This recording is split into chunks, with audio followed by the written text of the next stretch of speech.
Every day we hear and see small aircraft flying above our homes and neighborhoods. If you're like me, you wonder how safe these planes really are. After all, it seems that just about every week, a TV news anchor is announcing, small plane goes down near this or that place. Cessna makes emergency landing in a field or highway. Or just last week, plane crashes into communications tower. Pilot survives. Now I'm afraid of flying, a condition some refer to as aerophobia or aviophobia. I'm convinced that at least in my case, that fear stems from a lack of control and a feeling of placing my life in the hands of someone I don't know in an activity that I don't quite understand. It's as if my brain plays tricks on me, exaggerating the risks of flying. But what are the risks of flying these small aircraft? Really, what training do these small plane pilots get? And what safety features are these aircraft equipped with? Misunderstanding arising from ignorance is the primary culprit of fear. So I've decided to share some of these fears and concerns with a licensed pilot and have him educate us on the basic flight training process and perhaps dispel some common misconceptions. I'm here at the Chesapeake Regional Airport with Alex Villanueva. Good morning, Alex. What a great morning to be out here. Hey, good morning, Emil. It sure is. Alex, can you share with our viewers a little bit about your flight history and qualifications? Sure. Aviation, for me, my passion began in childhood. As I entered high school, I started seriously considering the possibility of obtaining my private pilot's license. At the age of 17, when I was a senior in high school, I began my training, and that summer before entering college, I obtained my private pilot's license. I've received my high performance endorsement, which allows me to fly larger and faster airplanes, so I now hold a license which allows me to fly small aircraft for personal or business use. You spoke about flight training earlier. What exactly does that consist of? So your general flight training is broken down into two main categories, and that's going to be your ground school and then the practical flying part. The ground school is going to be the portion that's more of a conventional classroom and textbook learning environment, and it's before you actually set foot in the aircraft or begin to control the airplane. The pilot needs to be aware and knowledgeable on certain key aviation topics such as weather, aerodynamics and the physics of flight, etc. before being able to operate the aircraft.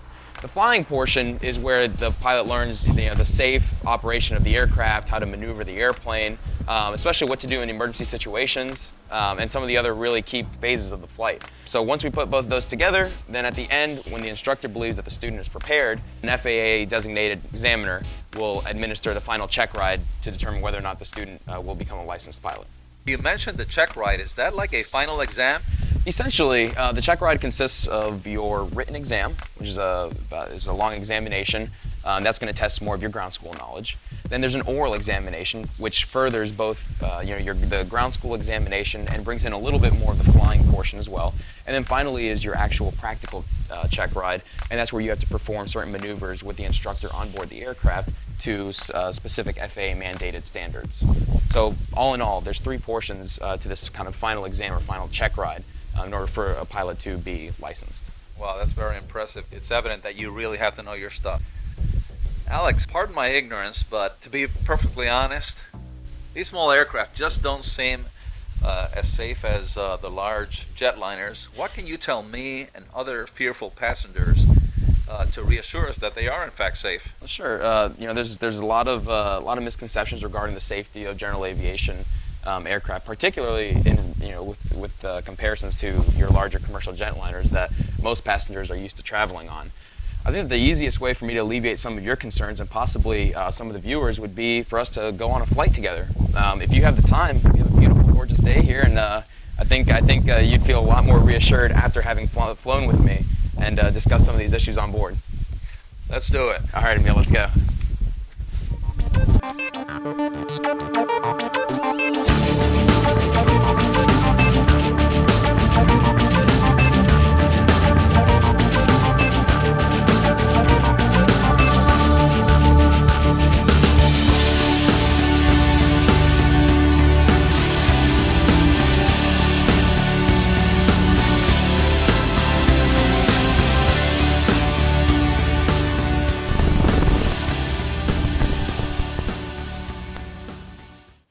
Thank you, Alex. I really enjoyed our flight this morning. One of the best parts of aviation is being able to share my passion with others, Emil, so I really appreciate that you're willing to come along today. Oh, I had a great time. Alex, is there a place where we can sit down just for a few minutes and chat about our flight? Sure. Why don't I show you around the flight school, and I'm sure that we'll be able to find a vacant room where we can sit down and talk a little bit more. Okay. All right, just follow me. Thank you. Here's an open space. This is one of the classrooms that we used to teach some of the students the ground school lessons in. This looks so great. Absolutely. All right.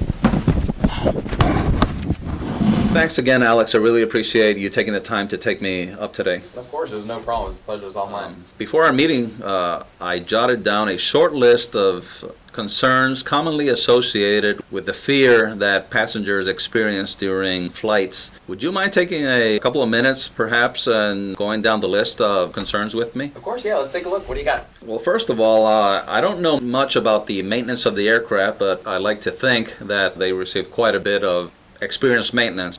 Also, they appear somewhat flimsy and not as sturdy as maybe the commercial jets. So can you address those concerns? What passengers don't know is that the FAA mandates similar airworthiness requirements for both our smaller general aviation aircraft like the Cirrus that we flew today, as well as some of the larger jetliners like your typical Boeing 737. In regards to general aviation specifically, the FAA mandates certain required inspections every year. There's the annual inspection, there's your 50-hour inspection, your 100-hour inspection, as well as other inspections that are required on an as-needed basis. With regard to your second misconception about the structural integrity and the stability of the aircraft, most individuals that have that concern aren't aware that these aircraft, even the small Cirrus SR-20 that we flew in earlier today, are designed to withstand up to 2 or 3 times their normal operating limitations during any portion of the flight. Now, there is a certain amount of responsibility that's placed on the pilot in command. You notice that the first thing that we did when we walked out to the aircraft was our pre-flight inspection. Mm-hmm. Pre-flight inspection is required by the FAA. In a car, you don't usually have to do that much of a walk around or really even check the tire pressures before getting into the vehicle because you can always pull over on a shoulder. Unfortunately, we don't have that luxury when we're in the airplane, so we need to make sure that everything is functioning prior to takeoff. Now, during the pre-flight, you notice that we're testing a couple of things. For example, the fuel system. A lot of accidents are caused by water in the fuel system, so we do have certain methods that are included in our pre-flight inspection for testing that. Another common pre-flight procedure is to check the oil on the aircraft. It's important to ensure that you have the right quantity of oil as well as that the quality of the oil is up to airworthiness standards. So I imagine that there are checklists that you use to review these procedures? Yeah, the use of checklists in aviation in general is very important because there's so much to remember that anybody's going to make a mistake and forget something.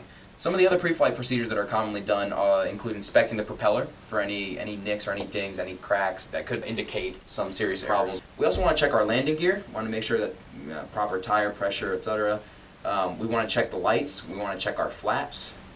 And we also want to check some of the major control surfaces like our ailerons and the elevators.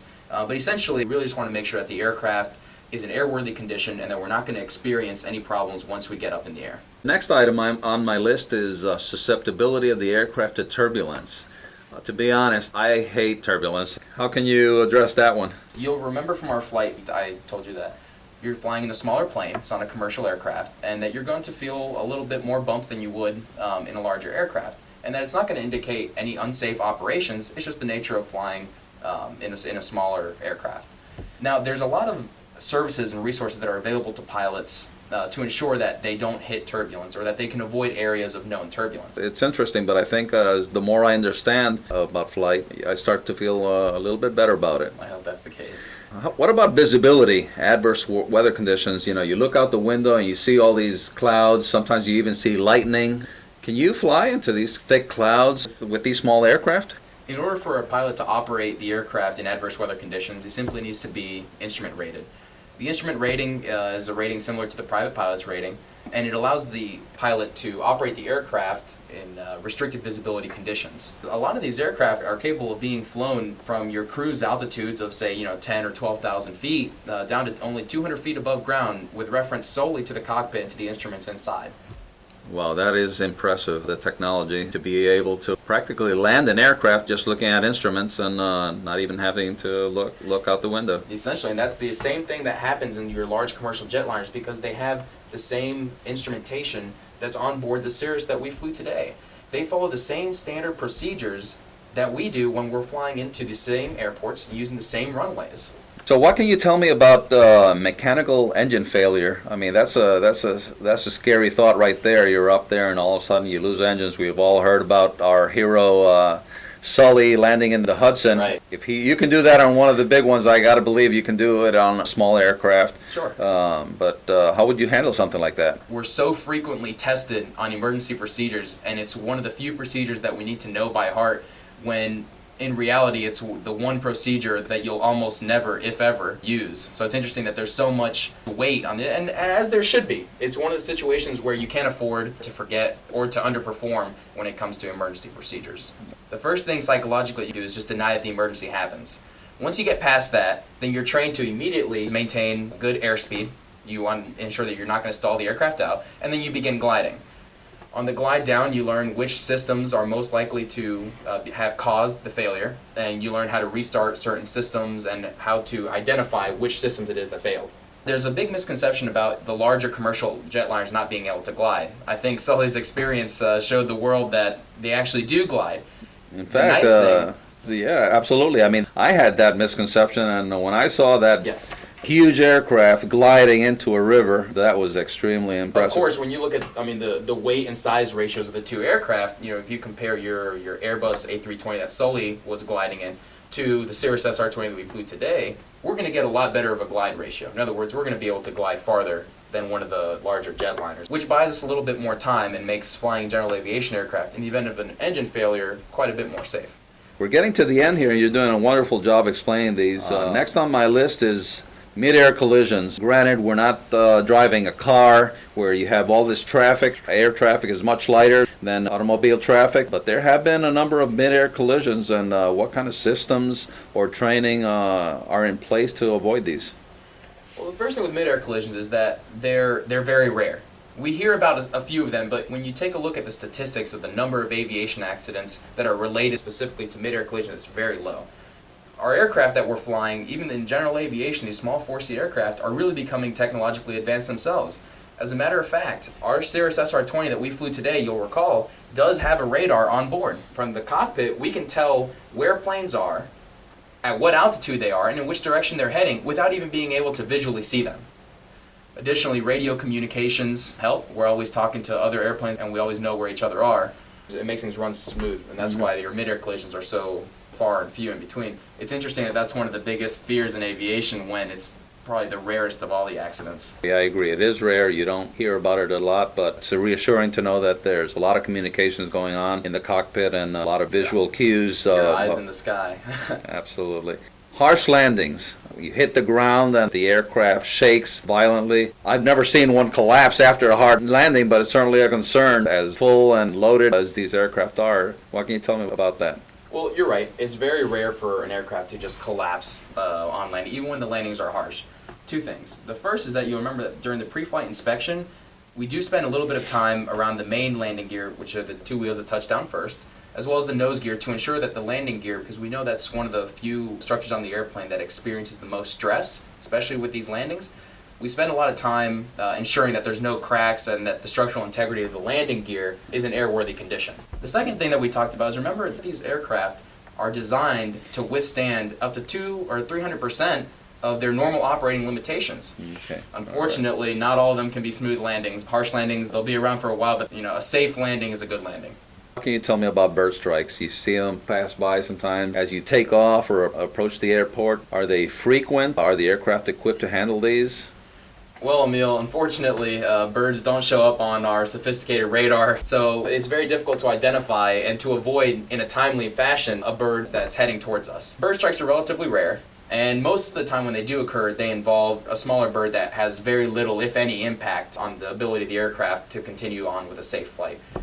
In the event of a bird strike that has a significant impact on the plane, for example, if a bird hits the propeller and dents it or dings it, then essentially you now have one of the emergency situations that's an engine out. So rather than having lost thrust due to, say, fuel starvation or some kind of mechanical failure, it's now due to a bird strike, but the emergency procedures are still the same. What you're telling me is an emergency is an emergency, and you train for emergencies. Essentially, while the bird strike is rare, the emergency that it causes is what we deal with. We're not trained to deal with bird strikes. We deal with the emergencies that, whatever results from the bird strike. Okay. Well, thanks again, Alex. I can't tell you how appreciative I am of you taking the time to fly with me today, Sure. to address the concerns. This has been a wonderful, wonderful experience, and hope that we can go up again sometime. Yeah, I hope this really helped to alleviate a lot of the concerns. I'm always out to put a good word in for general aviation to spread knowledge. Knowledge is key, and it hopefully you gained from this, and that you'll share some of this information with others, and hopefully get some supporters for general aviation. Thanks again, and happy flying. All right.